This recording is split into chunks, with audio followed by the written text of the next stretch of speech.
Lyra, and I am one of Davao Freelancers admin. And I am here today to share about what is freelancing or my experience personally. So I am a social media manager for 3 years now. So before day ko nag-freelance, BPO ko for 5 years, and I compare when I was working in BPO and in freelance. Actually, grabe, ang work-life balance jud, I can spend time with my family. I can even like do the things that I wasn't doing before, like going to gym, even like doing ministry jobs. So it is so nice na, and I'm so blessed and privileged to discover or to be part of the freelancers. So actually, wala nag-encourage ako ang mag-freelance at that time. Napansin lang na ako sa ako ang co-worker from BPO, nag-resign na siya. And then, friends me sa Facebook, and I saw some of her posts na, yeah, she actually have that work-life balance, and then, naka-earn na siya o kanang something kanang bigger than what we used to earn in BPO.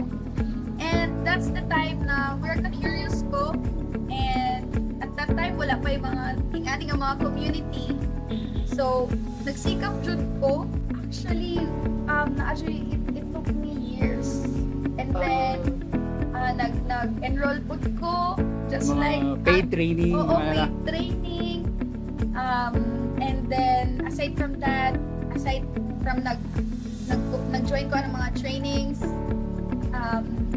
nag-research jud ko, and nag-apply lang jud ko. And luckily, by God's grace, I was able to land 2 clients at one day. Wow, congrats. Yeah. Lisod-lisod po diba mga clients. Lisod siya. Actually, I was about to give up at that time. Anak ko, Lord, if this is not for me, mubalik ko PPO. I see. Yeah. Naka-decide na gyud ay ka. Yeah. Murag nakaplan na gyud tanan. Okay, nag-resign na ko sa BPO ato. So, bitaw. Pero anyway, basking gikan ta sa PPO, pag mahawa ta, dali ra man pud makuha, di ba? Yeah, and don't get me wrong, okay? I'm still blessed. I'm still happy that I was able to work in BPO. Kaya diha jud ko nahasa ako ang English. Diha jud Tama. nahasa ako ang communication, and even kanang I was an introvert, okay? But kana nahimo kong extrovert tungod ana nga nakahalubilo kog laing tao. So daghan jud kong na-learn sa BPO. And I love working in a BPO. It's just that I prefer freelancing because I have much time and direct client siya. So mas bigger jud ang ako ang ma-earn in freelancing. So Bitaw, tama. And congratulations sa imong nakabot karon sa ka-experience nimo with regard sa imong trabaho karon nga dili nimo malimtan, tapos unsay lesson learned nimo ana.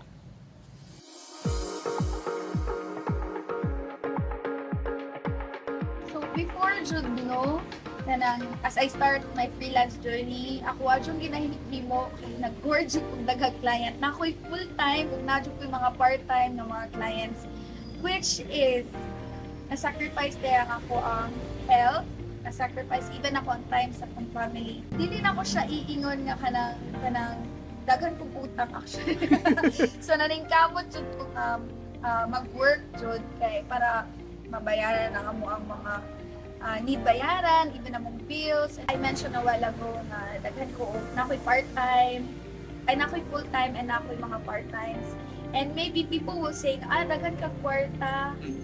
But I wanna be honest with you, kay kami, personally, na-jud may mga utang, kaulang jud mi no, na-jud may utang mo na nahimo ko na mong drive, na makuha pa jud daghang clients at that time, eg naningkamot. And also to the point na nang wala na tulog, like 2 hours na lang ang tulog, ana.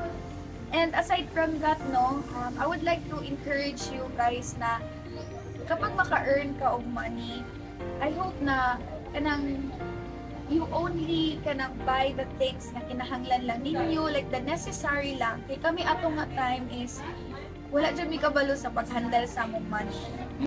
Murag nakuratan. Biglang yaman, murag ano. Oo, biglang yaman.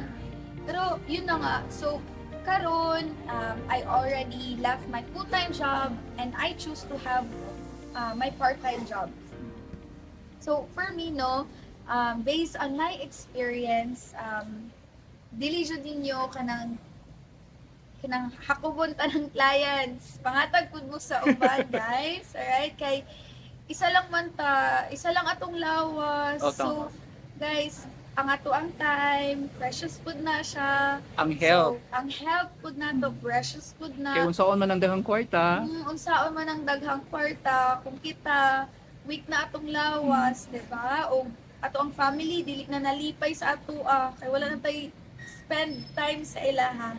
So sa mga gusto mag-freelance, guys, I would like to kana encourage you na yes, go mo sa freelancing, and basta ayaw lang yun ninyo kalimti na always i-put yun ninyo number one ang inyong health, and especially time ninyo sa inyong family. It's okay lang yun na magka-clients mo, daghang mo clients, if kaya ninyo, it's okay. Basta always remember that health is wealth. So once again, my name is Jaira, and ina-invite ta mo nga mo join sa Davao Freelancers Community. And thank you kayo sa inyong time. and thank you very much sa imong time, madam. And For more new upload videos, puntahan lang ang mga social media platforms na nakikita ninyo sa inyong screen.